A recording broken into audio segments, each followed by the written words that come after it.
the 10 attitudes for leadership development. Leaders are very unique people. They have a very simple distinction, and that is their thinking is different.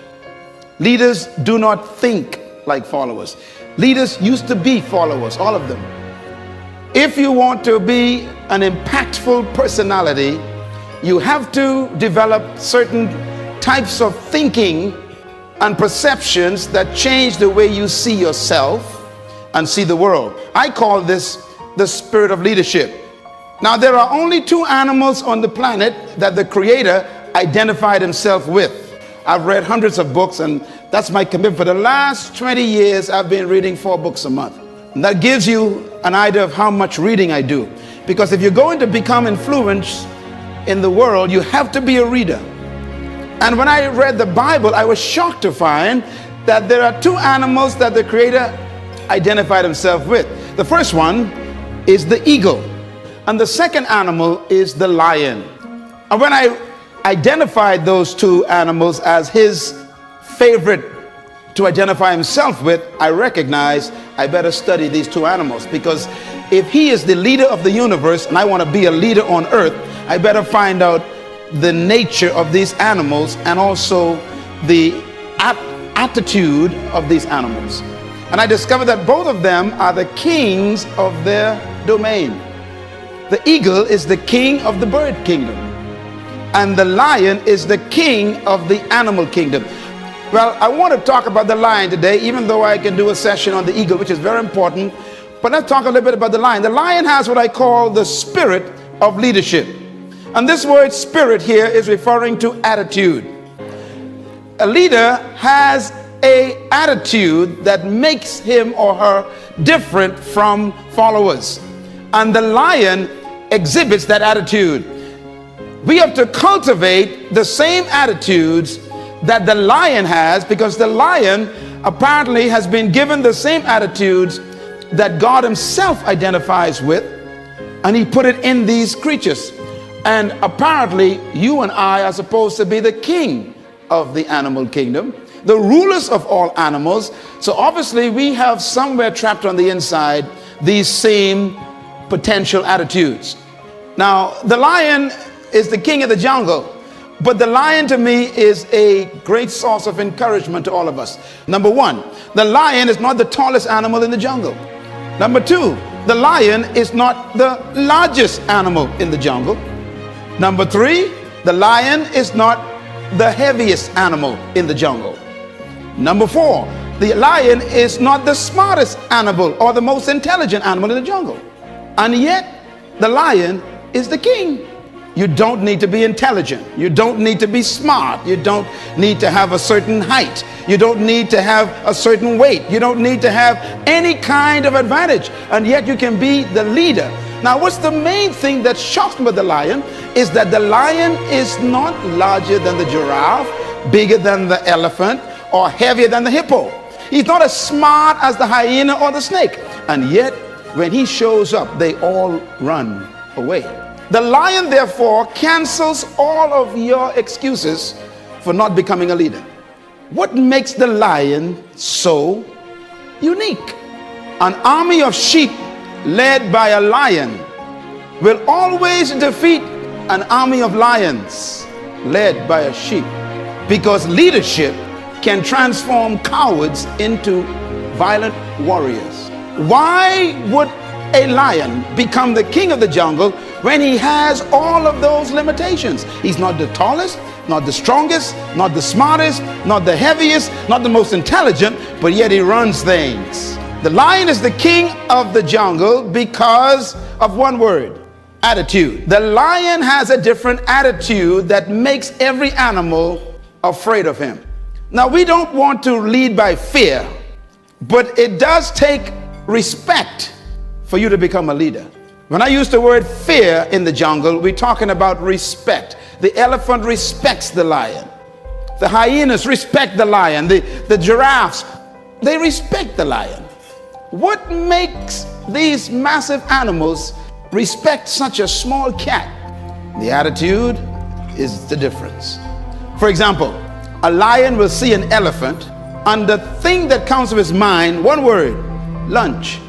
Now the elephant is 10 times the size of the lion, probably 50 times heavier, and has more power. One stomp of his feet could destroy the lion. But when the lion sees the elephant, he doesn't look at size and weight and strength and power. He looks at lunch. I could eat this thing.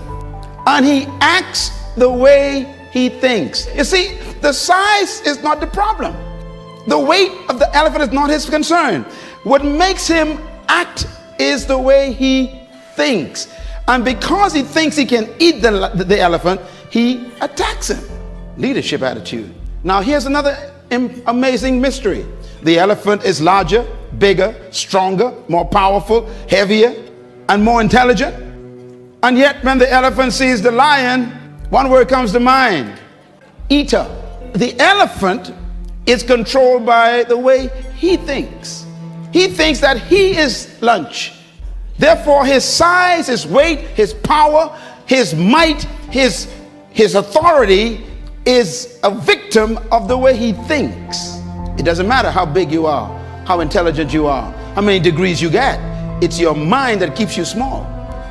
And it doesn't matter how small you are, or how unintelligent you may seem to be, or how much you don't have. It's your mind that makes you the leader. Attitude. The difference between a leader and a follower is attitude. Why? Because it is unique attitudes that distinguish leaders from followers. They think differently.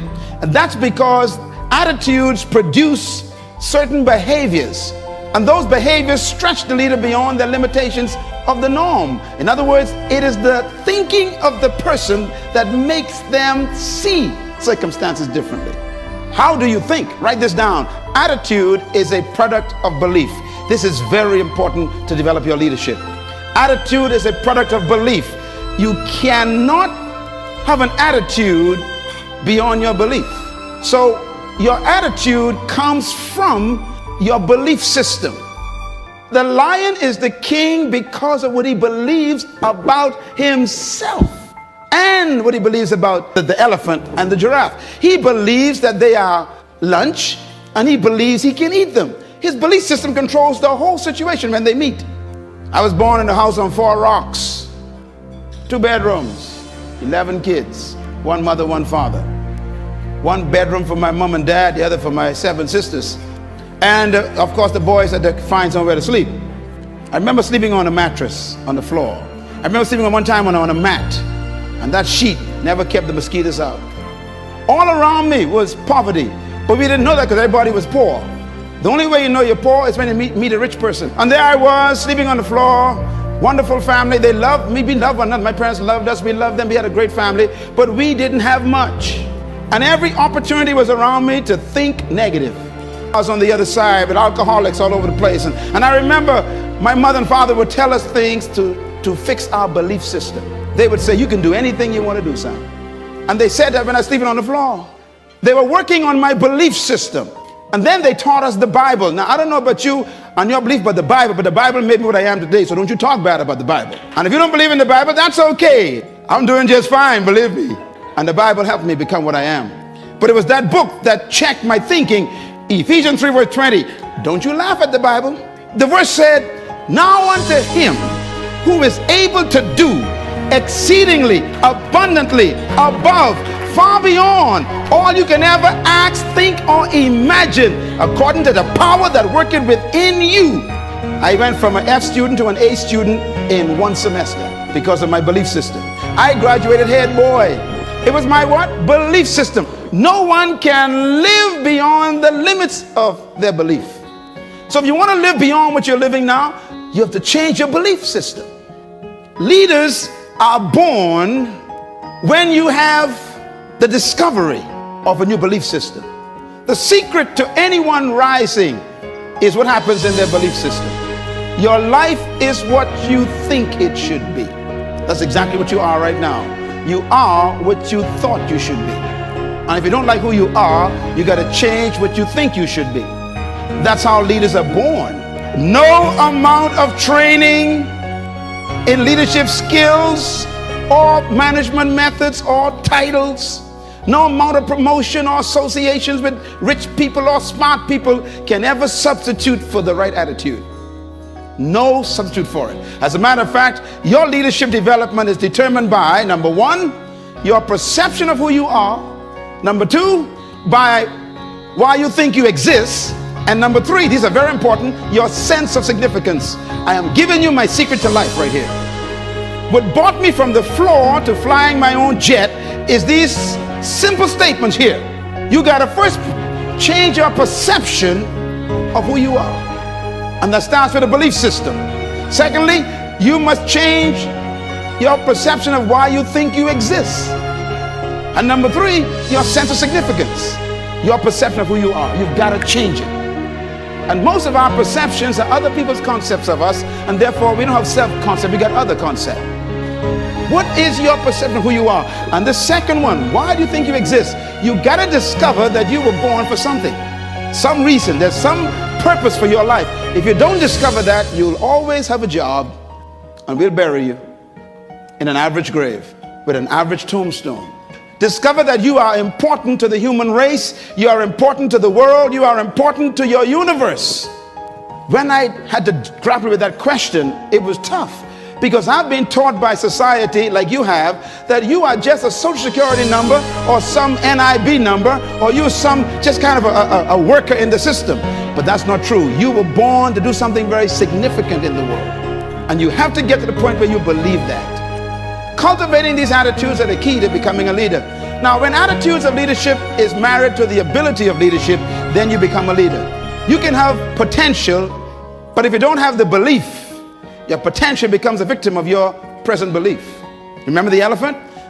The elephant has great power, but what makes him afraid of the lion is his belief system. So your mentality has to be equal to your ability for you to manifest leadership. You do have the ability, you were born with it to be a leader, but your mentality hasn't matched it yet. And that's why all of your capacity to lead is buried under your lack of belief that you can. Belief is so powerful, it can make an elephant act like a sheep in the presence of a lion. You know, normally people who are insecure, whenever they meet somebody who is confident, they always call the confident arrogant. When you discover who you are, you can't help but be confident. I don't pretend, I don't try to have confidence. If you try, that means you ain't got it. You're faking it. Confidence is a product of belief. What you believe about yourself determines the way you think about yourself, and the way you think about yourself is the way you behave. And you behave bold and confident and fearless because there's some things you discovered about you and about life that makes life change a perception. You can never fully carry out the mandate of leadership if you don't have the mentality of leadership. And that's what this session is about. It's about mentality. As a matter of fact, integrating attitude and attributes and aptitude and altitude produces leadership. That's a lot of apps there. Please, each one of them is a different experience for leaders. First of all, your attitude got to be right. Then you must marry that to attributes. That means gifts you were born with. Then you got to marry that to aptitude. That means now you got to educate and train those gifts. That's why you read and study and go to school, for your aptitude to be increased. And then your altitude means you got to change the level of associations you are in. You know, it's amazing. When you change your aptitude, you normally want to change your altitude. Leaders choose their friends based on their destination. And one of the keys to developing leadership is you have to appreciate the fact that no one is responsible for your life except you. I had to take charge of my life as a teenager. And at age 13, I discovered who I was. I became a problem to the whole family. My mom used to say to me, she'd say, "You are a different boy. You are a different child." But something happened to me at age 13. I discovered myself. Different was simply meaning you don't think like the rest of the kids. That's all it means. And remember, thinking is belief system being exposed. And therefore I married my attitude and my attributes, and my aptitude changed, and I began to study for a different reason. And suddenly my altitude changed. I started attracting different types of friends. By the way, an eagle, this is the other animal that God identified himself with. I studied eagles intensely. I got a whole series on eagles because you must study to understand life. And I discovered, but eagles, they said eagles can fly up to 3 to 4 miles in the sky. That's almost high as some jet planes. And do you know that when an eagle is flying at top flight, they said that if an eagle meets another bird in top flight, it has to be another eagle, because they're the only birds that can fly at that altitude. So here's a thought to take back to work with you. If you keep running into pigeons and ducks and tobacco doves, you are flying too low. Do you know what a pigeon is? Eagles never flock. You only find them one at a time. So if you keep attracting a gang of people around you at work, everybody want to bring gossip to you, cackling, duck, you are in bad company. That's why I really want you to give yourself a big hand today, because to come here, you must be an eagle. You left the pigeons back at the office. Well, why are you going down there? Who do you think they are? They can't teach you nothing. Hey, that's a chicken talking. And they only fly when they're frightened. If you're going to be a leader, you got to be careful who you fly with. People who criticize got time for it. And that's why I ignore them. I ignore my critics because they got time for it. I'm too busy. I'm too busy succeeding. I'm giving them something to criticize. The greatest revenge in life, they say, is success. It's not ability, it's mentality that makes a leader. And that hippopotamus has power. They got ability, strength, size. They got might. They got ability. What they lack is mentality. The lion got a different mentality, so he eats them for lunch. What you think is more important than what you do. And so if you want to change, you got to work on this attitude bit. There's my conference people again. Here's my philosophy. My philosophy is this: trapped in every follower is a hidden leader. Trapped in every follower is a hidden leader. Therefore, the goal of true leadership is to release the hidden leader in the followers. If you are a true leader in your department or in your company supervisory position, if you are a true leader as a pastor or maybe as a manager in some company, your greatest example of leadership is production of leaders. True leaders do not maintain followers, they produce leaders. True leadership focuses on producing leaders, not followers. In other words, a true leader begins to train people under their care immediately to take leadership. The capacity to lead is in every human being, and leadership is like a tree trapped in a seed. And every one of you that walked through that door today is a seed that was sent to the planet to produce a tree to serve the world your fruit. That's why you were born. And deep inside of you is a person no one knows yet. And what you've done so far is just initiation process. That's why no one should cancel you yet, because you ain't quite come out yet.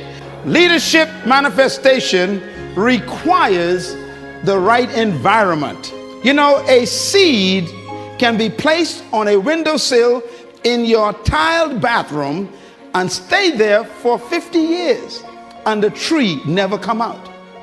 Even though the seed has a tree and a forest in it, it is a victim of the environment. If you can just get that seed off that windowsill and put it in soil with a little bit of water, here comes the future. That's the way life is. You are no different from a seed. I got stacks of CDs that I buy, Les Brown and Tim Reb and all the others, and I put them in my car. And when I'm driving, every time I sit in my car, I'm feeding my seed constantly. Even the music you listen to, got to be careful. It can be poison to your germination of your seed. The next time someone says they want to get to know you, ask them, are you fertilizer or rock? There are some folks in your life right now who are very toxic. They will pollute your seed. You'll never come out. Have you noticed that people who ain't going nowhere want you to go with them? Folks who ain't doing nothing in life want you to do it with them. This is why you got to break away from your best friends sometime to become better. You outgrow people, so know when to leave. If they keep asking you questions, it's time to go. Be with people who you can ask questions. That's how you grow. True attitude is manifested in attitude. And what I mean by that is when you discover leadership, it comes out in your attitude.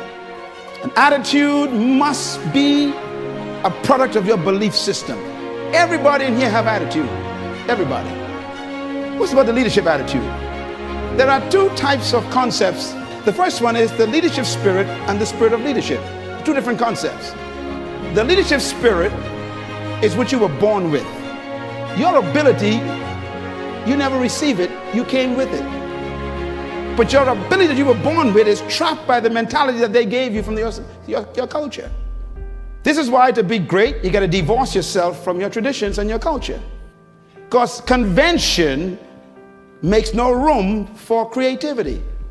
It doesn't allow you to believe beyond the norm. Matter of fact, they want you to fit in, not stand out. So society is all worked out, it's all designed for you to behave yourself. You're trained to limit yourself. Isn't it amazing that you buy a car that can travel 150 miles per hour, 180 miles per hour, and then the same country that sells the car to you puts up a sign, 50.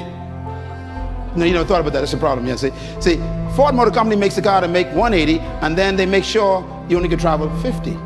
Society is designed to make sure you never become a leader. And that's why for you to become a leader in your workplace, you're going to have to break away from the traditions. Now, I want to warn you, when you decide to break the speed limit, all your enemies will wake up in the office. Every critic that you thought was your friend will suddenly come alive, because people don't want you to leave them in their nothingness. You can't lead from behind. That's why sheep are not leaders. They follow the sheep hips in front of them. But when you're out front, ain't no hip to follow. You got to design your course. And that takes boldness and risk. It takes all kinds of challenging commitment to decide where you want to go in life out front. Having the leadership spirit means that you are naturally created to lead. But the mentality is what wakes it up. Some of you in this room look just like that. You are powerful, but they got you in the bush. The social environment is just making you afraid to come out and take what's yours in life. You are the way you see yourself. Do you think you're a grasshopper? The elephant actually thinks it's a meal for a cat.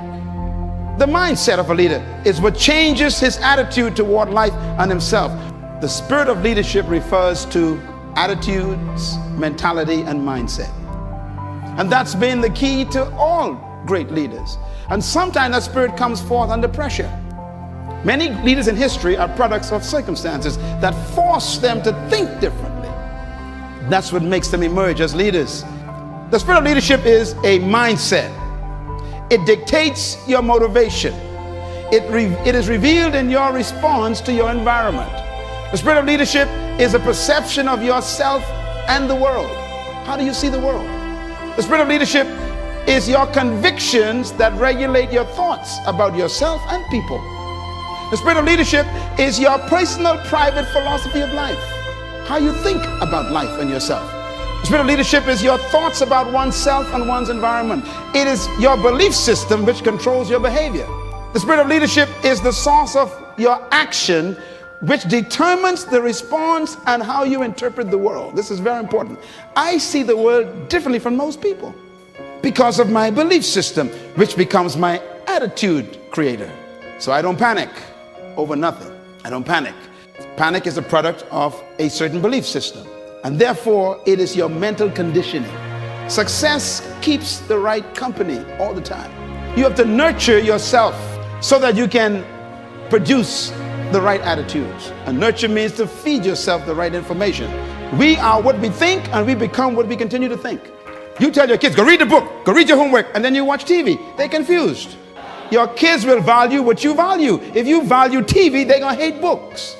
If they watch you always reading books, they're going to turn the TV off, because whatever mom and dad values and mom and dad are doing well, that must be what we should do too. So our kids fell in love with books. My house is full of books. I'm beginning to run out of the house because you become what you think. You cannot rise above the plane of your mental conditioning. So I got to constantly keep feeding my mentality. I have to work on it so I can work up my altitude of mentality. To change your life, you must change your mind. And this is why the heart of leadership is working on the way a person thinks. Here's the most important thing to write down. 7 principles of true leadership. Number one, true leadership is inherent in the human spirit. You have to believe that first. Every human being possesses the capacity to be a leader. Whether they die as a follower is a choice. Number two, true leadership cannot be taught. It must be discovered. Number three, true leadership is self-discovery. And number four, true leadership is serving your gift to the world. Everyone in this room was born with a specific gift. Some of you got two of them. Don't try and develop all of your gifts. Focus on one. Make it your primary gift. And then refine it. And then serve it to the world. It is your gift that makes you valuable, and serving it is your responsibility. And the better you serve your gift, the greater leadership you achieve. So whoever can serve their gift more effectively, they become the greatest in the group. No one came to earth without a gift. The problem is we try to take other people's gifts and make them ours. If you become an imitation, you're going to be broke. You need to find your gift, your strength, your unique power. And you need to take that and say, I'm going to become this. And then serve it to the world. And that's your leadership born that day. We've all been taught to be employed, not deployed. And so they always tell you, go to school, get an education so you can get a job. They never say stay in school so you can own a business. They don't even think that way. It doesn't even cross, your parents don't even think that way. And so you follow the convention of the community. And I'll never forget the meeting when I went to Malaysia to speak. I was speaking at the largest Sony plant. I had 2 days with them. The first day I spoke to all the managers, all the CEOs. I was the speaker to train them. There was Chinese and Japanese and Singaporeans. All these folks were there in Malaysia working for Sony. And I had to do training there for management development and leadership training for the whole day. The third day, the president of that particular firm called me up and he says, our CEOs and our executives are so impressed by you, we want to take you for lunch. We want to talk to you some more. And they were picking my brain, man. They were taking notes, asking me questions, keep writing stuff. And all of a sudden it hit me, wait a minute. All these guys are millionaires, man. Every Chinaman I know owns a business. And here I am in the heart of Asia, where they come from. And I said, sir, pardon me, I have a question that I need you to answer. And they looked at me. I said, tell me, how come everywhere you go, no matter where it is, you go to the lowest ghetto in the heart of the township and you end up owning a business? Can you tell me what is your secret? And they looked at each other and they laughed. And then the president said to me, he said, well, we've been noticing that ourselves. We have concluded based on our assessment that whenever you go into a community, the first thing you look for is a job. He says, when we come into any community, the first thing we look for is a business. He said, it's attitude. They don't even look for a job. They don't even think about employment. They think deployment. As a man thinketh, so he becomes. So I said to the guy, I said, excuse me, so when you go into a town or any country, so what do you do until you get a business? He says, any employment we have is always temporary. We only want enough money to start a business, that's all. Mentality. Number 6, true leadership is self-manifestation. You become a leader when you discover who you are and decide to become it. True leadership is self-manifestation. Your leadership is not ahead of you, it's trapped within you. You are so great, it's amazing. But the environment won't allow you to become it. Sometimes our past can hold us back. Mentality just don't allow you to step out and take a risk. What you're doing now is not what you could do. Whatever you're impressed with, God's disappointed in. Stop waiting for everything to show up before you start. Every leader, I tell you the truth, every leader ain't know what they doing. Me included. We don't know what we're doing. We just say, I got this idea, I'm gonna go for it. And for heaven's sake, believe me, we ain't got no money. What I mean is for our projects. Because you are not a leader unless you're doing something you cannot pay for. I say you're not a leader unless you are doing something you cannot pay for. Leadership demands that you got to take risks. And number 7, leadership is self-exposure. When you expose your true self, get ready. People won't understand you, but go for it. Let us meet you before you die. Not the one the culture made, not the one society produced, the one that's on the inside that we have yet to meet. The true self. This is why I keep telling people you got to die empty. And I want to give you these, what I call the 5 questions of life that you have to answer to become a leader. Number 1, who am I? Number 2, where am I from? Number 3, why am I here? Number 4, what can I do? And number 5, where am I going? These are the most important questions in life, and until you answer them, you will always be a follower. Who am I has to do with identity. You got to discover who you are apart from 6.7 billion people. Number 2, where am I from has to do with your heritage. And I'm not talking about your ethnicity, because your ethnic heritage is so confusing. Don't try to find yourself by going back in your ethnicity. You'll never find out where you're from. Why am I here is a question of purpose. You got to discover why you were sent to the planet. Where am I going is a question of destiny. And what can I do is a question of potential. And therefore, when you discover these answers, you've discovered your leadership. I know who I am. I didn't always, but I found out who I was. And secondly, I know where I came from. And I didn't come from the Bahamas. I didn't come from Africa, because both of them are limiting. All cultures limit you. I had to come from something greater. My greatest mentor in history in my life is Jesus Christ. And one time they asked him, where are you from? You know what his answer was? He didn't say I came from Bethlehem, grew up in Nazareth, and had friends in Capernaum. His answer was, I came down from heaven. They said, no, we know your mother, she's Mary, and your daddy Joe. He says, no, I came down from heaven. He refused to have his heritage limited to earth, and so am I. Me, I came through Baintown. I didn't come from Baintown. I came through the Bahamas. I didn't come from the Bahamas. Wherever you came from can limit you or give you unlimited thinking. I said the reason why they call Africa Mother Africa is because you never get your heritage from your mother. That's why you carry your father's name. The seed of your identity comes from your father. I came down from my father through the mother. That makes me limitless. I'm just like my daddy. All things are possible with my father. True leadership is not a method nor a technique. True leadership is an attitude. When I discovered that I came out of God, not out of the Bahamas, suddenly the Bahamas became too small for me. So today we have effects in 90 countries right from this island, because the mentality that was developed here goes beyond this entire region. Don't let where you came from physically trap you. Don't let your ethnic heritage become your graveyard. Stop being black and white and yellow and stuff. Forget that stuff. That's too limiting. Become like your father. Be a man. It's a spirit being. There's no limit. Everything you know is not all there is to know. Beliefs and convictions of a leader regulates the nature of their leadership, and therefore the source of beliefs is the perception of your truth. What is truth to you determines what you do with your life. Whatever you think is truth, that's how you're going to live. That's why it's important to keep getting information.